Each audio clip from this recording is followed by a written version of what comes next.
अरे माझं फोन कर ना फार थांबा रे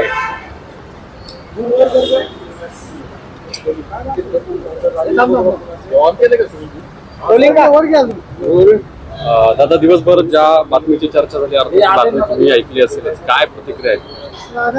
नाही मी बातमी ऐकलीच नाही. मी खरं तर आज दिवसभर क्रिकेट असोसिएशनच्या बैठकीत होतो, त्यामुळे कुठल्या बातमीबद्दल तुम्ही बोलताय हे मला तरी सांगता येणार नाही. पण बऱ्याच घडामोडी या महाराष्ट्रामध्ये होत आहेत, या देशामध्ये होत आहेत. त्यामुळे तुम्ही जर स्पेसिफिकली मला सांगितलं कुठल्या बातमीबद्दल तर मी त्याबद्दल नक्कीच सांगेन. पवार सकाळी पिंपळी यात्रेच्या पत्रकार परिषदेच्या दरम्यान मीडियाशी बोलताना म्हणाले की कुटुंब हे विखुरलेलं नसावं, कुटुंबाची मोठी जर घट्ट असेल तर निश्चितपणे ते सगळ्यांच्याच. पवारांची सगळ्यात मोठी सून आहे माझी आई, आणि त्या दृष्टिकोनातून कुटुंब एकत्रित राहावं अशी तिची भावना असावी, आणि त्या दृष्टिकोनातून त्यांनी ते वक्तव्य भावनिक होऊन ते केलं असावं असं मला वाटतं. आणि व्यक्तिगत तुम्ही मला सुद्धा जर विचारलं कुटुंब म्हणून, मी राजकारण म्हणून नाही, तर 38 वर्ष 39 वर्षाचं माझं वय आहे, त्याच्यामध्ये 37 वर्ष मी सर्व कुटुंब एकत्रित बघितलेलं आहे. त्यामुळे कुटुंब म्हणून तुम्ही बोललात तर एकत्र असणं हे नक्कीच चांगलं आहे. पण शेवटी कुटुंब आणि राजकारण ह्या दोन वेगळ्या गोष्टी झाल्या. त्यामुळे कुटुंब म्हणून एकत्रित असलं पाहिजे, पण राजकीय भूमिका सुद्धा तितक्याच महत्वाच्या असतात. त्यामुळे आज राजकीय दृष्टिकोनातून आम्ही तसं बघितलं तर वेगळे आहोत. शोधावेत की नाही त्या विधानात, या विधानात अर्थ शोधावेत की नाही? आई राजकीय नाहीये, आई सामाजिक आहे. सामाजिक दृष्टिकोनातून तिने आतापर्यंत काम केलेलं आहे. तिचं मन फार साफ आहे, मनामध्ये आणि ध्यानामध्ये कुठेही राजकारण नाही. प्रामाणिक पद्धतीने त्या ठिकाणी व्यक्तिगत तिने तिथं तिचं मन व्यक्त केलं, आणि तसं बघितलं तर भावनिक दृष्टिकोनातून सुद्धा आणि कुटुंब एक असणं हे महत्वाचं आहे. हे अख्ख्या महाराष्ट्राला देशाला त्या ठिकाणी माहीत आहे, कारण का आपण सर्वजण भारतीय संस्कृती समजून काम करणारे लोक आहोत, भारतीय संस्कृतीला मान सन्मान देणारे लोक आहोत, आणि आपल्या संस्कृतीमध्ये कुटुंब एक राहणं हे फार महत्वाचं आहे. आणि त्याच दृष्टिकोनातून आईली ते वक्तव्य केलं असावं असं आपल्याला म्हणावं लागेल. दिल्लीमध्ये अजितदादा साहेबांना वाढदिवसाच्या निमित्तानं शुभेच्छा द्यायला गेल्या. आज काकींचं वक्तव्य, अंकुश काकडे सुद्धा असं म्हणाले की अनेक कार्यकर्त्यांची इच्छा आहे की दोन पवारांनी एकत्र यावं. विजय वडेट्टीवार असं म्हणाले की ज्या राजकीय घडामोडी घडतायत याचा अर्थ असा आहे की शंका घेण्यासाठी वाव आहे. अंतर्गत काय घडामोडी घडतायत का, चर्चा होते का, किंवा साहेब आणि अजितदादा परत राजकीय दृष्टी एकत्र येतील असं तुम्हाला वाटतं? काल आदरणीय पवार साहेबांचा 85वा वाढदिवस होता, आणि त्या वाढदिवसाच्या निमित्ताने तिथं दादा, काकी, पार्थ व इतरही काही महत्वपूर्ण नेते त्यांना शुभेच्छा देण्यासाठी आले. हीच आपली देशाची आणि राज्याची संस्कृती आहे. ती जर तिथं नेते सांभाळत असतील, त्या पद्धतीने ते कार्य करत असतील तर ते स्वागत करण्यासारखं आहेच. द्वेष सारखं द्वेष असणं, टीका करणं हे काही योग्य नाही. आणि द्वेषाच्या राजकारणामध्ये तुम्ही जर बघितलं तर टीका सोडलं तर काहीच आपल्याला दिसत नाही. आज द्वेषापेक्षा एक सांस्कृतिक राजकारण करण्याची तिथं जरूरत आहे. ठीक आहे, विचाराने भिन्नता असू शकते, पण आपलं मत व्यक्त आपण राजकीय दृष्टिकोनातून करू शकतो, पण व्यक्तिगत जीवनामध्ये आपण एक राहू शकतो, नाही तर शुभेच्छा देऊ शकतो. आणि काल जे आपण सर्वांनी तिथं बघितलं ती एक महाराष्ट्राची संस्कृती आहे, आणि ती बघितल्यानंतर मला सुद्धा ती संस्कृती जी आम्ही सर्वजण जपत आलेलो आहे ती गोष्ट मला सुद्धा आवडली. अमित शहा पण भेटायला आले, त्याचा तर राजकीय अर्थ काढावते नाही. अमित शहा पण साहेबांना भेटायला आले, कोण म्हणलं? तुम्ही बघितलं? चर्चा आहे ना, चर्चा खूप पद्धतीचे होतात. उद्या तुम्ही म्हणाल कालच ट्रम्प आले, साहेबांना भेटले आणि ट्रम्प निघून गेले. पवार साहेबांच्या बाबतीत काही होऊ शकतं, ते खरं आहे. पण विषय एवढाच आहे की फक्त चर्चेवर किती आपण राजकीय विश्लेषण तिथं करायचं. जर खऱ्या काही गोष्टी असतील, खरंच ते आले असते, नाही तर पवार साहेब मोदी साहेबांना भेटायला गेले असते, एखादी मोठी चर्चा तिथे झाली असती, मग त्याच्यावर चर्चा करणं हे योग्य आहे. फक्त चर्चेवर चर्चा करत बसलो तर मग कधीच हे थांबणार नाही असं मला वाटतं. असं नाही का तुम्ही म्हटलं की भावनिकदृष्ट्या किंवा कुटुंब म्हणून कुटुंबाने एकत्रित असणं याबद्दल आईने भावना व्यक्त केली, ते स्वाभाविक आहे. पण कुटुंब राजकीय दृष्ट्या एकत्र असण्याचे देखील काही फायदे असतात. तुम्ही मला जर विचारलं तर मी दुसऱ्या टर्मचा आमदार आहे, मी काय नेता नाही. राजकीय दृष्टिकोनातून दोन पक्ष एकत्रित यावे, सत्तेत कोणाबरोबर जावं हे शेवटी त्या पक्षाच्या नेत्यांचा निर्णय तिथं असतो. त्यामुळे तुम्हाला जो प्रश्न करायचा आहे तो मला न करता तो पवार साहेबांना तुम्ही केला, याचा दादांना केला तो जास्त उचित करू शकता असं मला वाटतं. या ज्या चर्चा आहेत, राष्ट्रवादी काँग्रेस शरद पवारची फुटणार, काही आमदार फुटणार किंवा काही खासदार फुटणार.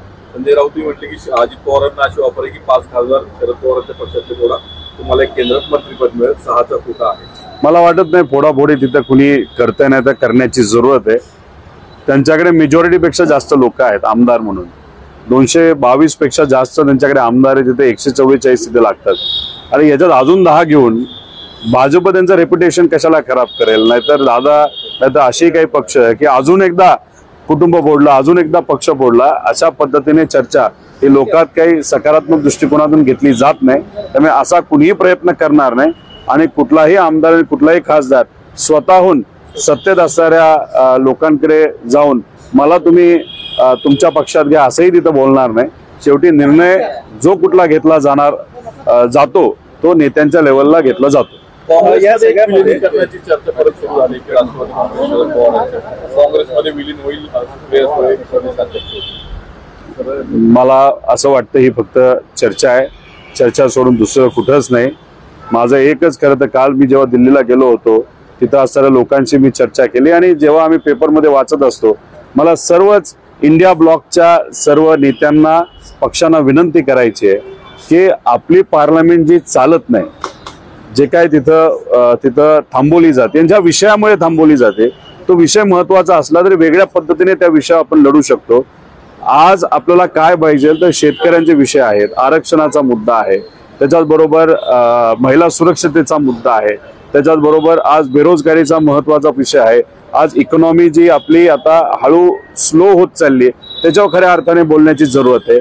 अडाणी आणि हा जो विषय असेल तो व्यक्तिगत लेवलला त्याचं इन्व्हेस्टिगेशन जे काय करायचे ते करू, पण आज पार्लमेंट कुठेतरी चालवली गेली पाहिजे असं माझं तरी व्यक्तिगत मत आहे. आणि महाराष्ट्रामध्ये सुद्धा सरकार लवकरात लवकर स्थापन व्हावं. स्थापन कुठल्या अनुषंगाने की मंत्रिपद देणं फार महत्वाचं आहे.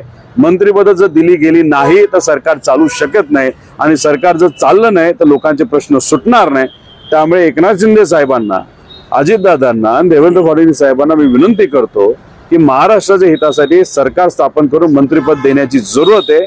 आणि महाराष्ट्र कुठंतरी आता सरकारच्या दृष्टिकोनातून चालवणं पण तितकंच महत्वाचं आहे. आणि 6 महिने आम्ही देऊ ना, 6 महिने आम्ही बघू हे सरकार कसं काम करते. जर नाही काम केलं तर लोकांच्या वतीने लोकांच्यासाठी महत्वाचे असणारे विषय घेऊन आम्ही लढणारच आहोत त्या सरकारच्या विरोधात. एका खात्याची जोरदार चर्चा झाली की म्हणजे अर्थ खातं कोणाकडे राहणार. दादा सातत्यानं सांगायचे की काही झालं तरी पुढचा अर्थसंकल्प मीच मांडणार आहे. जी माहिती मिळते म्हणजे भाजप अर्थ खातं त्यांच्याकडे ठेवणार आहे. दादांना कॉम्प्रोमाइज करावं लागतं. मी एवढंच म्हणेल, होम मिनिस्ट्री असेल, फायनान्स असेल, त्याच्याबरोबर UD आहे, हे 3 महत्वाची खाते बीजेपी काही दुसऱ्या कुठल्या पक्षाला दिलं असं वाटत नाही. ते स्वतःकडेच ठेवतील. आणि बाकी जे इतर खाती असतील त्याच्यामध्ये मग जे काही डिव्हिजन होणार आहे म्हणजे इंडस्ट्रियल असेल, रेव्हेन्यू असेल, याच्यामध्ये जे काय होणार आहे ते होणार आहे. आणि त्याच्याच बरोबर काही लोकांना शहरावर कंट्रोल ठेवायचा असेल, UD मिळत नसेल तर मग तिथं दुसरं जे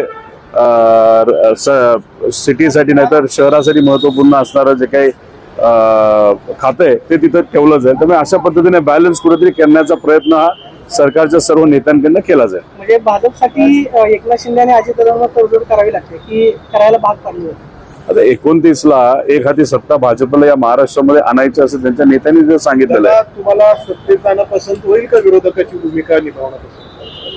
सत्तेत जाणं पसंत होईल का विरोधकाची भूमिका निभावणं पसंत होईल? महाराष्ट्राच्या हितासाठी जो कुठला निर्णय योग्य असेल त्यासाठी संघर्ष असू द्या. त्यासाठी अजून कुठं काय करायचं असेल तर 100% आम्ही सर्वजण करायला तयार आहोत. गेले 2.5 वर्ष तेच केले, पुढचे 5 वर्ष सुद्धा करण्याची भूमिका आमची सगळ्यांची आहे. पण सरकारला 6 महिने ते द्यावे लागतील काम करायला. 6 महिन्यात ते काय करतात हे आपल्याला बघावं लागेल. आणि त्यांनी जर लोकांच्या अपेक्षेप्रमाणे काम नाही केलं तर सरकारचा विरोध हा रस्त्यावर उतरून आम्हाला सगळ्यांना करावा लागेल.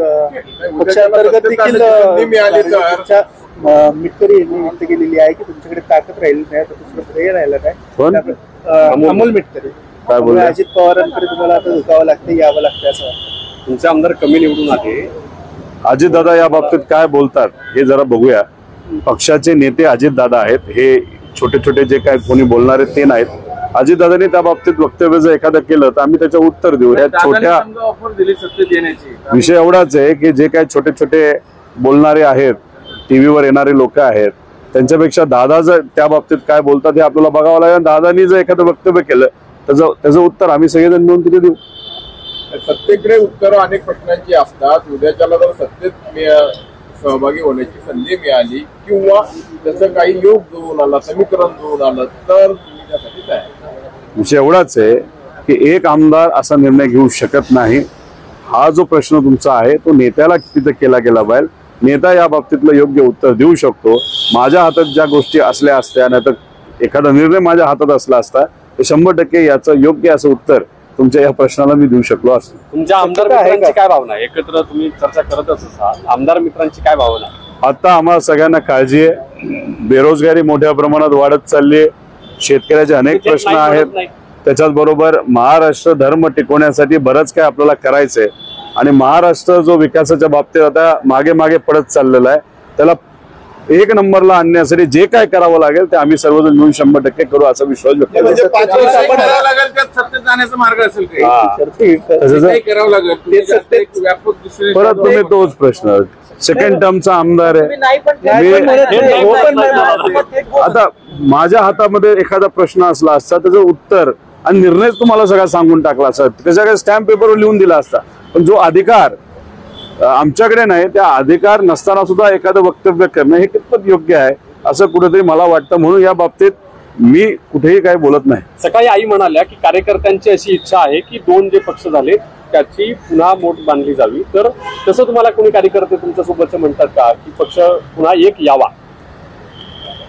असं तरी मी कुठं चर्चा ऐकली असं मला वाटत नाही। तर त्याचा कार्यकर्त्यांच्या मनोबलावरती परिणाम होईल। म्हणजे कुटुंबातून जर अशी वक्तव्य आली तर मग कार्यकर्ते धक्क्या आवाजात चर्चा करतात की विधानसभेला आम्ही दादांच्या विरोधामध्ये लढलो, दादांच्या विरोधामध्ये प्रचार केला, असं तुम्हाला कोणीतरी बोललं का? नाही असं कार्यकर्ते म्हणतायत, तर मग कार्यकर्त्यांचं काय? नाही आता कार्यकर्त्यांची चर्चा तर करावी लागेल पण निर्णय थोडी घेतला जाते आणि त्याच्यावर चर्चा करायची जरूरत आहे। विषय एवढाच आहे की कार्यकर्त्याला मान सन्मान देण्याची आपल्या सगळ्यांची जबाबदारी आहे। पण जो निर्णय आज कुठंच चर्चेत नाही त्याच्यावर आता चर्चा करून तुमच्या प्रेक्षकांचा सुद्धा वेळ आपण कशाला घ्यायचा असं माझं प्रामाणिक मत आहे। वरिष्ठ काही वरिष्ठ नेत्यांना देखील असं वाटतंय की दादांसोबत गेलं पाहिजे। मग आता काकडे साहेबांनी वरिष्ठ नेते कोण हे लोकांना स्पष्टपणे तिथे सांगावेत। युवा पिढीचं काय मत? युवा पिढीचं कशाचं? याबाबत नाही युवा पिढी हेच म्हणते, म्हणजे युवा कुठली पिढी ती आधी मला सांगा। माझ्या नाही हे बघा आता मी माझ्याबद्दल बोलला ती माझ्या मतदारसंघामध्ये व्यस्त आहे। गेले काही दिवस मी कुठंच तुम्हाला दिसतोय का? नाही दिसत। तसंच इतरही आमचे जे सर्व युवा पिढी आहे ते आपापल्या मतदारसंघामध्ये व्यस्त आहे। अधिवेशन 15 तारखेपासून आहे, 16 तारखेपासून, त्यात काय विषय मांडायचे हे जास्त महत्वाचं आहे। आम्हाला त्या दिवशी रोहित दादा दिसले नाही एवढे विधान भवनात, बाकीचे तुमचे नव युवा नेते दिसले, या अधिवेशनात तर दिसतील का नाही? त्या दिवशी शपथ घ्यायचं होतं, शपथ घेतले विषय संपला, थोडी तर चर्चा होणार होती। त्यामुळे आता अधिवेशनामध्ये चर्चा करण्याची संधी ही कदाचित आमच्यासारख्याला दिली जाईल, तेव्हा 100% आम्ही बोलणार आहोत शेतकरी, कष्टकरी, युवा, विद्यार्थी, महिला सुरक्षिततेच्या बाजूने। दादा हे 2 पक्ष एकमेकांमध्ये सम्मिलित करण्याची चर्चा कुठेही तुमच्या पक्षामध्ये नाही किंवा तुमच्यापर्यंत तरी आलेली नाही असं म्हणायचं? माझ्यापर्यंत तरी आलेली नाही। अच्छा, आणि तुमच्यापर्यंत तर कशी कोणी भावनाही बोलून दाखवलेली नाही की हा पक्ष त्याच्यामध्ये विलीन करावा किंवा भारतीय जनता पक्षाला पाठिंबा बाहेरून द्यावा, आतून द्यावा वगैरे, ज्या काही बातम्या गेल्या 3-4 दिवसांपासून सुरू आहेत, असं काही निर्णायक पदावर असणारे जे नेते आहेत नाही जे लोक आहेत त्यांच्याकडनं या बाबतीत कुठेही चर्चा झालेली मी काय ऐकलेली नाही। जे काही फोन येतात त्याच्यात एखादा व्यक्ती बोलला असेल, पण शेवटी फोन करणारा व्यक्ती कोण हे तितकंच महत्वाचं आहे। त्यामुळे महत्वाचं काय की निर्णायक पोझिशनवर असणारे जे मोठे नेते आहेत त्यांच्यात ही चर्चा आहे असं मला वाटत नाही। दादा तुम्ही मगासपासून सांगताय की हा निर्णय वरिष्ठ नेते घेतील, म्हणजे शरद पवार साहेब घेतील, तुम्ही फक्त दुसऱ्यांदा निवडून आलेले आमदार आहेत, पण या बाबतीत काही कार्यकर्त्यांचा कानोसा तुम्ही घेतला किंवा त्यांच्या काही भावना तुमच्यापर्यंत काही आल्यात का की आपण काय करायला हवं? म्हणजे निर्णय तर पवार साहेब घेतली, तुम्ही तो मान्यही कराल, पण काय नक्की करायला हवं या परिस्थितीत? एक तर तुम्ही समजून घ्या, निर्णय करण्याची वेळ आली तर, पण त्या बाबतीतली कुठेही चर्चा आहे असं मला तरी वाटत नाही। राहिला प्रश्न कार्यकर्त्यांशी बोलायचं वगैरे, एक तर हा विषय चर्चेत न आल्यामुळे याच्यावर चर्चा करणंच मला योग्य वाटत नाही. जर चर्चेत आला असता तर पदाधिकाऱ्यांना आपण बोललो असतो की काय रे बाबा, काय वाटतं, कसं वाटतं. क्रिकेटपटू विनोद कांबळेला आपण काही मदत करणार आहात किंवा काय? त्यांचं काय झालं नाही करता आले तर 100% तिथे करेल. पण मला असं वाटत होतं की सचिन तेंडुलकर हे त्यांचे फार खास मित्र आहेत. आणि आज जर आपण या देशामध्ये बघितलं तर सचिन तेंडुलकर हे या देशातले सोडा जगातले सर्वात श्रीमंत खेळाडू तिथं आहेत. त्यामुळे अशी परिस्थिती त्यांच्या मित्राची असेल हे तुमच्याकडनं ऐकल्यानंतर मला फार वाईट तिथं वाटलं. पण खरंच तसं काय असेल तर माझ्यासारख्या कार्यकर्ता एक सेवा म्हणून का एवढा मोठा खेळाडू म्हणजे ज्याली ठीक आहे संधी मिळाली नाही मिळाली हा वेगळा विषय, पण जेव्हा केव्हा मिळाली मनापासून ते खेळले. त्यांना जर एक क्रिकेट प्रेमी म्हणून मला मदत करता आली, सेवा करता आली तर 100% ती सेवा करण्याचा प्रयत्न मी तिथं करेल. तुम्ही तर कराल संघटना म्हणून. सचिन तेंडुलकर सारखा तुम्ही उल्लेख केला की सर्वात श्रीमंत, ते सख्खे मित्र असूनही तसा अजून पुढाकार घेताना दिसत नाही. बघावं लागेल. म्हणजे मला खरं तर आश्चर्य वाटत, कदाचित मदत पण केली असेल पण सचिन तेंडुलकरांचं मनच इतकं मोठं असेल की ते मदत केलेली सांगत नसतील. त्यामुळे काय घडलंय हे आपल्याला थोडी माहिती. थोडी त्यांचा नंबर माझ्याकडे नाही तर मी त्यांच्याकडे फोन करू शकतो. पण जर आम्हाला सुद्धा मदत करता आली खरं तर खोलात जाऊन थोडीशी माहिती आम्ही घेऊ. पण ते महाराष्ट्र क्रिकेट असोसिएशनचे खेळाडू नाही आहेत, ते मुंबई क्रिकेट असोसिएशनचे खेळाडू आहेत. पण मुंबई क्रिकेट असोसिएशन सुद्धा मोठी आणि मोठं मन असणारी असोसिएशन आहे. त्या बाबतीत ते सुद्धा सकारात्मक निर्णय घेतील असं मला वाटतं. मार्केटवाढीचा विषय सध्या गाजतोय. राजीनामा देण्याची तयारी उत्तम जानकरांनी दाखवली आहे. विरोधक जे आहेत पडळकर असतील किंवा सदाभाऊ ते म्हणतात की पहिला रोहित पवारांनी राजीनामा द्यावा, सुप्रिया सुळे द्यावा, जयंत पाटील. रोहित पवार राजीनामा द्यायला तयार आहेत, पण फक्त राज्य सरकार इलेक्शन कमिशन यांनी सांगावं. सुप्रियाताई सुद्धा राजीनामा देतील की आम्ही आमचा राजीनामा स्वीकारल्यानंतर या महाराष्ट्रामध्ये विधानसभा परत एकदा आम्ही घेऊ, लोकसभा परत एकदा आम्ही घेऊ. हे इलेक्शन कमिशनने तिथे रिटर्न आम्हाला द्यावं. दुसऱ्या दिवशी आम्ही बॅलेट पेपरवर पण झालं पाहिजे आणि तसं जर त्यांनी लिहून दिलं तर दुसऱ्या दिवशी आम्ही राजीनामा देऊ. थँक्यू.